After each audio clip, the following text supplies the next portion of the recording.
मान्यवर, अभी एक फैशन होगा, आम्बेडकर आम्बेडकर आम्बेडकर आम्बेडकर आम्बेडकर आम्बेडकर। इतना नाम अगर भगवान का लेते तो 7 जन्मों तक स्वर्ग मिलता था।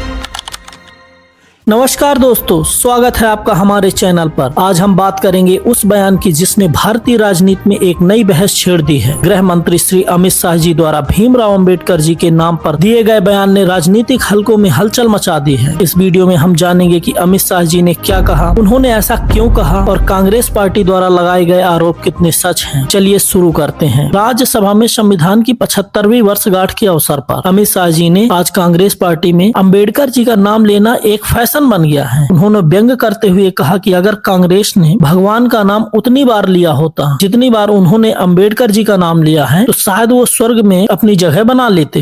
मान्यवर, अभी एक फैशन होगा, अभी एक फैशन होगा है आम्बेडकर आम्बेडकर आम्बेडकर आम्बेडकर आम्बेडकर आम्बेडकर। इतना नाम अगर भगवान का लेते तो 7 जन्मों तक स्वर्ग मिल जाता।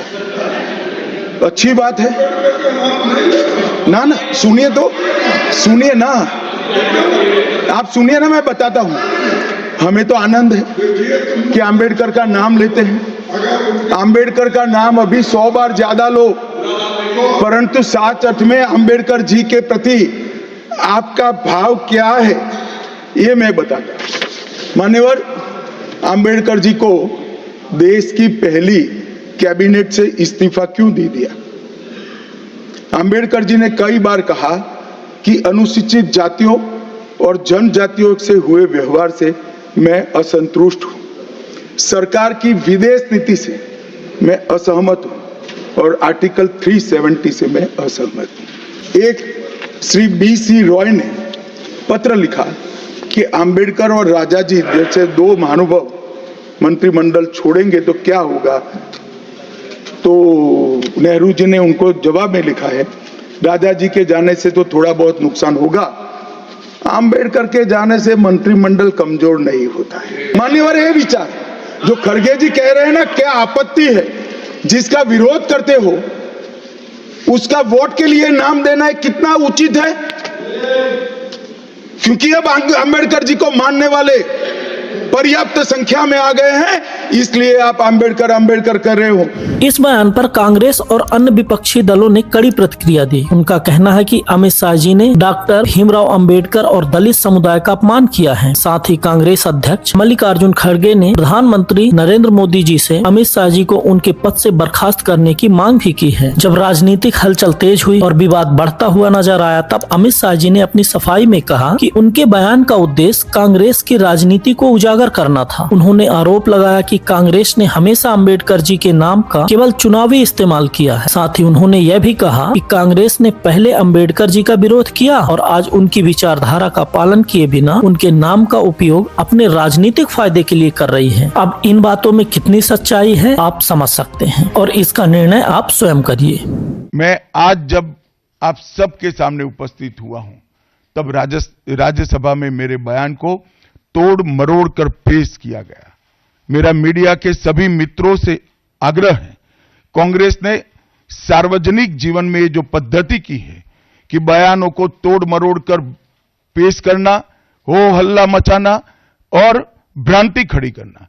पहले उन्होंने नरेंद्र मोदी जी के भी एडिटेड बयानों को सार्वजनिक किया। चुनाव जब चल रहा था, मेरे बयान को AI का उपयोग कर एडिट किया गया और पूरे देश में इसको प्रसारित करने का घृणित काम किया गया। और आज अंबेडकर जी के लिए मेरी बात को तोड़ मरोड़ कर वो पेश कर रहे हैं। मैं स्पष्टता के साथ कहना चाहता हूं, मीडिया को विनती भी करना चाहता हूं कि मेरा पूरा बयान जनता के सामने रखिए। मैं वो पार्टी से आता हूं जो पार्टी कभी अंबेडकर जी का अपमान नहीं कर सकती।